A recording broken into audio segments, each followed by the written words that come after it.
This story is pretty detailed, so I'm going to get right into it and only include what is relevant. I am 22 years old now, and I recently graduated from college. My family has lived in the same house since I was 3 or 4 years old. It is a 3-story home in a quiet suburban neighborhood. The kind of place where nothing ever really happens and everyone feels safe. There are only 2 windows in the house that face the street. One is in my bedroom on the 2nd floor. The other is in my dad's home office on the 3rd floor. That detail matters later. I am writing this because of something that happened last week that made me realize these events were not random. If I am connecting the dots correctly, then whatever this is has been happening to my family for over a decade. The first incident happened when I was still in middle school. I do not remember my exact age. I just remember that it was a weekend morning. I was walking downstairs for breakfast when I overheard my parents talking in the kitchen. I could not hear everything, but my dad kept saying that it happened again. His tone was serious in a way that made me uncomfortable. When I asked what he meant, my parents brushed it off. They did not explain anything to me at the time. In fact, they did not tell me the truth for over a year. A few days later, my older brother told me what actually happened. My dad is a lawyer and often works late into the night at home. On the night before I overheard that conversation, he had been working in his office until around 2 in the morning. Around midnight, he noticed a Chevy Suburban driving down our street at an extremely slow speed. He said it looked like the driver was barely touching the gas pedal. At first, he did not think much of it. But then, a few minutes later, the same car drove back down the street in the opposite direction. That caught his attention. Then, instead of continuing on, the car pulled over and parked directly across from our house. No one got out. My dad watched the vehicle for several minutes, waiting to see if someone would exit or if it would drive away. Neither happened. Eventually, he went back to work, but he kept checking the window every few minutes. Nothing changed. At some point, he fell asleep at his desk. When he woke up around 5:30 in the morning, the car was still there. Same spot, same position. He said he thought he was dreaming for a moment. The car finally left just before sunrise. My dad finished his work, but never went back to sleep. What bothered him the most was that this was not the first time he had seen strange cars driving back and forth on our street late at night. It was just the longest and most unsettling instance. At the time, we brushed it off. We assumed it was someone sleeping in their car, or maybe someone casing houses. Life went on. Years passed. When I was 15 years old, I had my own experience. I stayed up late a lot back then, usually making music in my room. My desk sits directly in front of my bedroom window, so I can always see the street while I am working. One night, while I had my headphones on, something outside caught my eye. It was a brief flicker of light. When I looked up, I saw 3 cars slowly driving down the street. That alone did not seem strange. What made my stomach drop was when I realized people inside the cars were shining flashlights into houses. I watched the beams sweep across my neighbor's house and then move toward mine. As soon as I realized it was about to pass my window, I ducked down below the sill. Seconds later, the light illuminated my ceiling. I stayed crouched there for about 20 seconds before looking again. By then, the cars were further down the street. I watched them reach the end of the block and turn off. I barely slept that night. The next morning, I told my parents everything. As a family, we agreed it was probably people casing houses. My dad installed a Ring camera and added motion-activated cameras in the backyard. For a while, nothing else happened. A couple years later, my dad hired landscapers to work in our backyard. One of them came to him holding something small that he had found hidden deep in one of the bushes near the fence. It was a camera. It was no bigger than a car key, and it was battery-powered. The battery was dead. There was no memory card and no SIM card inside. It was not storing footage locally. That meant it could have been streaming footage live to someone nearby. My dad was furious. He reviewed weeks of security footage, but never found any sign of when it had been placed there. The police were notified, but without evidence, nothing came of it.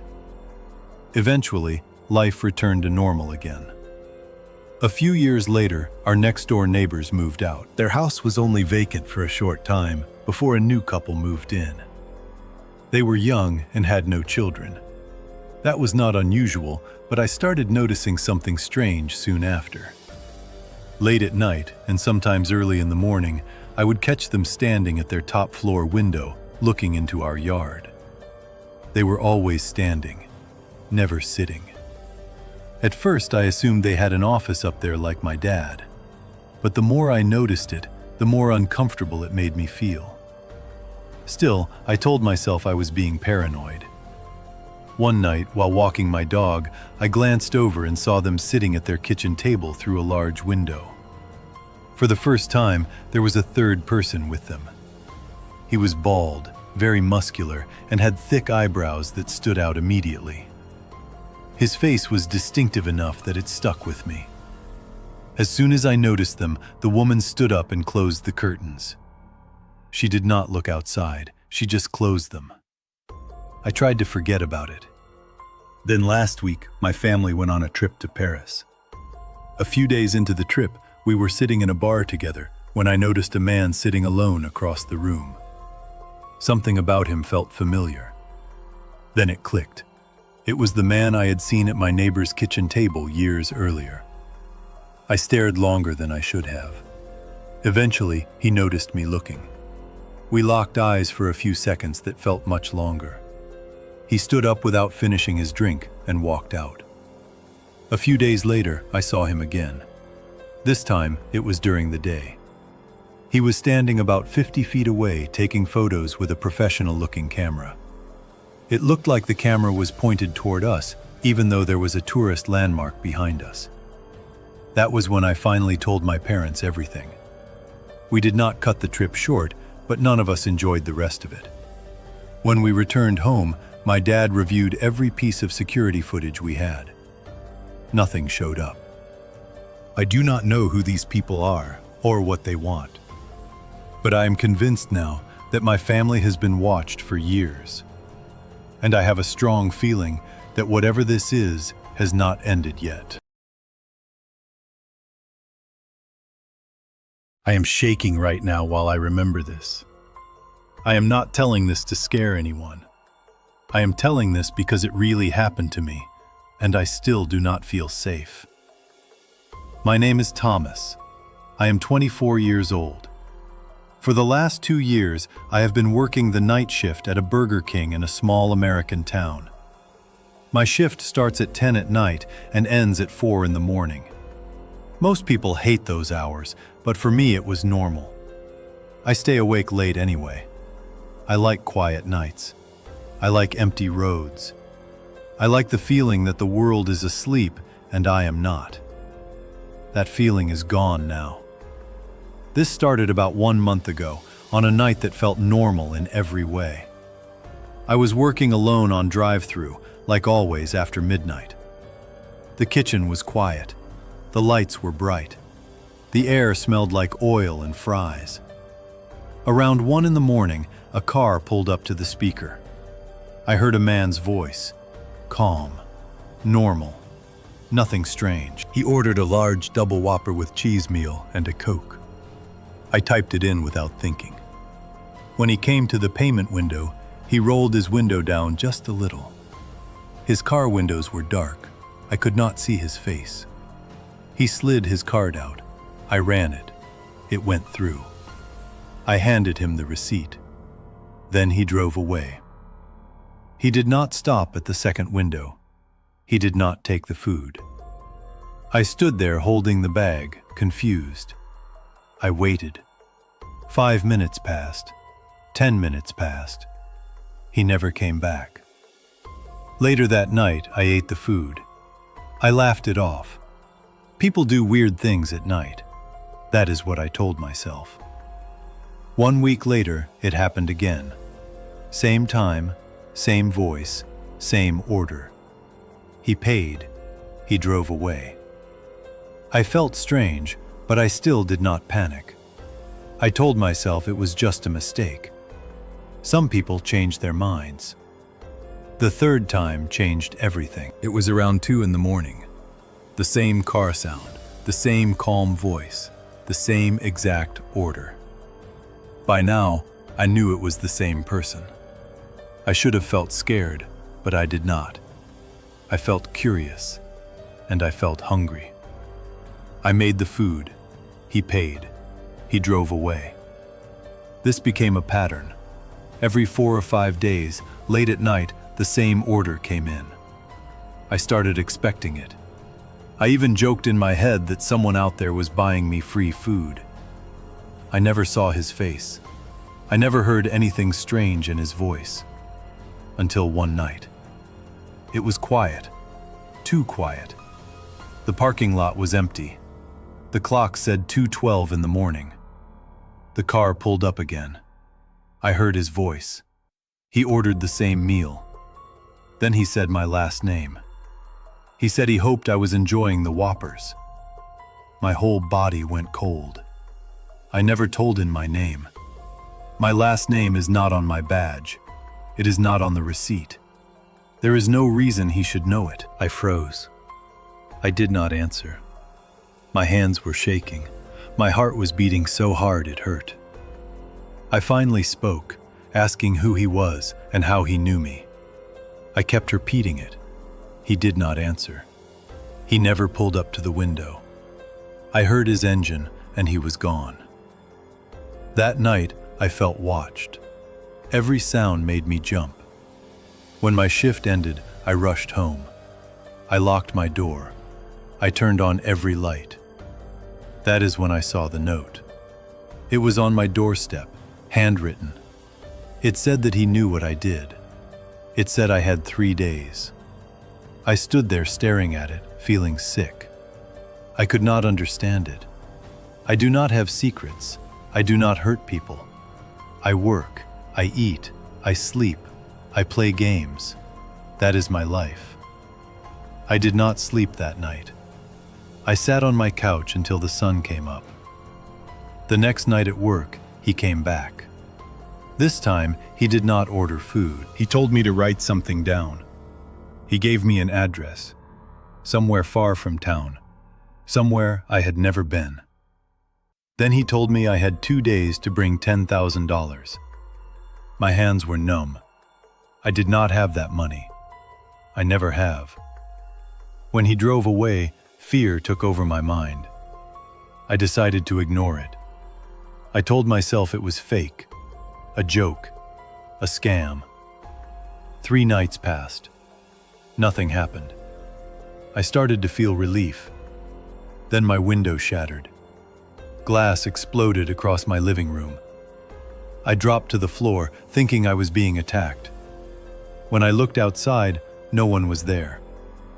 That is when I called the police. They listened. They wrote things down. They checked the address. They found nothing. No cameras. No suspects. Now I am hiding in my own home. I cannot quit my job. I cannot move. And every night, when I hear a car slow down near my window, my heart stops. I still smell burgers when I close my eyes. And sometimes, late at night, my phone lights up with no number calling. I never answer, because I know it is him. And I know he is still hungry. I remember the sound first, not the scream, not the road. The sound of my own breath shaking inside my chest while my car rolled forward in the dark. That moment is where everything begins for me, because that was the moment I realized I was not alone on that road, even though I was the only human there. I am 23 years old. I finished college 8 months ago. I studied communication. That degree did not change my life the way people promised. I still live with my parents. I still wake up not knowing what I am doing with my future. To feel useful, I drive at night. Uber Eats, long roads, quiet hours, empty towns. Night driving makes me feel calm, or at least it used to. I work mostly on Friday and Saturday nights. I start around 9. I stop when my eyes feel heavy. That night was a Saturday. The clock said 1:30 in the morning. I was tired. I was ready to go home. I reached to turn the app off. Then one more ride appeared. The pay was high. The drop was far. I accepted. The ride went fine. Nothing strange. 40 minutes later, I dropped the passenger off in a place with no streetlights, no houses close together, just darkness and trees. I turned my car around and started driving back toward the city. 10 minutes passed. That is when I saw something in the road. A car was stopped ahead. No movement, just flashing lights. The road was narrow, trees pressed close on both sides. My hands tightened on the wheel. I slowed down. I felt something wrong before I could explain it. I stopped far away. I did not turn the engine off. I cracked my window just a little. The air outside was cold and wet. It smelled like dirt and rain. I saw shapes near the stopped car. At first, I thought they were people. That idea made me feel safe. But the longer I looked, the less sure I felt. The shapes did not move like people. Their motion was slow, too smooth, too quiet. Then the shapes turned toward me. I did not hear voices. I felt pressure. A heavy feeling filled my head, like a thought that was not mine. The idea entered my mind clear and sharp. The road ahead was broken. The bridge was gone. I should turn back. I should take another way. I did not hear these words. I understood them. My heart started beating fast. I nodded without thinking, like my body was answering something I could not see. My hands felt weak on the wheel. The pressure shifted. A picture formed in my mind. A dirt path, trees closing in, a narrow road through the woods. I knew where it was, even though I had never been there before. The pressure faded. The shape stopped moving. I drove forward slowly. The car behind me stayed still. I did not look back. I kept going. After a short drive, I saw the dirt path. It was exactly where the thought showed me. A thin road cutting into black trees. No sign, no light. Just darkness that felt deep and hungry. My chest tightened. I slowed down. Every part of me told me to turn. Every part of me told me to go back. But another part of me stayed calm. Too calm. That scared me more than fear. I trusted my fear. I did not trust that calm. I kept driving. The bridge appeared a few minutes later. It stood whole and strong. I crossed it without trouble. No damage, no break. Nothing wrong at all. When I reached the highway, my hands were shaking. I did not sleep well that day. My dreams felt heavy. I kept seeing the dirt road. I kept feeling watched. Days passed. I told myself it was stress. Night driving. Tired brain. Nothing more. Then curiosity pulled me back. I drove there again in daylight. The road looked harmless. Trees, birds, sunlight. The place felt smaller in the day, less powerful. When I reached the dirt path, I stopped. There was a sign now. Dead end. The wood looked fresh. The nails were new. Someone had placed it there after that night. I sat in my car, staring at the path. My heart beat slow and hard. I turned off the engine. As soon as I stepped outside, the air felt wrong. The woods were quiet. No birds, no wind, just stillness. I took a step toward the path. My skin crawled. I felt that same pressure again. Not strong, just enough to warn me. My legs stopped. I turned back toward my car. That is when I heard it. A scream. A long scream. Sharp. Full of pain. It came from deep inside the trees. It echoed through the woods and cut straight through me. I did not think. I ran. I jumped into my car and drove away as fast as I could. My hands slipped on the wheel. My vision blurred. I did not stop until I reached the highway. That was 2 weeks ago. I have not gone back. But the road comes back to me. At night, when I drive, I feel that calm try to return. I feel thoughts that do not feel like mine. I avoid empty roads now. I avoid dirt paths. I avoid places with no light. Sometimes, when rain falls lightly and the world feels quiet, I think about the shapes in the road.